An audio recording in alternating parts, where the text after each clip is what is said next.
Hello everyone, welcome to my channel new Renuka electric, যেখানে budget কম হলেও আলোর কোনো কমতি হয় না। বন্ধুরা, আজকের ভিডিওতে আমি তোমাদের একটা নতুন প্রসেসে 12 ভোল্ট গাঁথা শেখাবো, যেটা তোমরা ফলো করে ভিনাইল বা যে কোনো জালির বোর্ডে কিন্তু খুব সহজেই 12 ভোল্ট গাঁথতে পারো। আর 12 ভোল্টগুলোর ওয়্যারগুলো কিন্তু খুব ফ্রেশভাবে, তুমি যদি এইভাবে গাঁথো তাহলে সেটা খুব ফ্রেশভাবে গাঁথা হবে।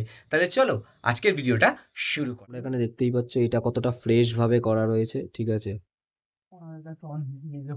আর এটা দেখতে পাচ্ছ, এটা কিন্তু মোটামুটি আহ, গণেশের বাহন ইঁদুরকে খাওয়ানোর জন্য আমরা বানিয়েছি, अरे कहना क्या चाहते हो। যাতে খুব সহজেই এই ইঁদুর এটা কাটতে পারে। কিন্তু দেখতেই পেলে দুটো আলাদা আলাদা কালারের 12 ভোল্ট কিন্তু আলাদা আলাদা রকম ভাবে গাঁথা রয়েছে, যেখানে সবুজ 12 ভোল্টটা কিন্তু যে কোনো জায়গায় একটু টান পড়লেই ছিঁড়ে যেতে পারে, আর লাল 12 ভোল্টটা কিন্তু খুব সুন্দরভাবে গাঁথা রয়েছে, যেটা কিন্তু খুব সহজে ছিঁড়ে যাবে না বা খুব সহজে কিন্তু নষ্ট হয়ে যাবে না। আর লাল 12 ভোল্টটা কিন্তু দেখতেও খুব ফ্রেশ লাগছে। তো চলো এবার তোমাদেরকে দেখাই কিভাবে 12 ভোল্টটা আমরা গেঁথেছি। আবার প্রথমে 12 ভোল্ট চেনটাকে খুলে নিতে হবে। এবার আমাদের গাঁথার পালা। তোমরা এখানে দেখতেই পাচ্ছ, আমি কিন্তু যখন ল্যাম্পটা গাচ্ছি তখন কিন্তু সম্পূর্ণ টান টান করেই ল্যাম্পটা গাচ্ছি এবং একটা ছেড়ে একটা ল্যাম্প গেঁথেছি। সেটা কিন্তু তোমরা একটু মনোযোগ দিয়ে দেখলেই বুঝতে পারবে। আমি কিন্তু একটা ছেড়ে আর একটা ল্যাম্প গেঁথেছি, যাতে তারগুলো মানে ওয়্যারগুলো টান টান থাকে।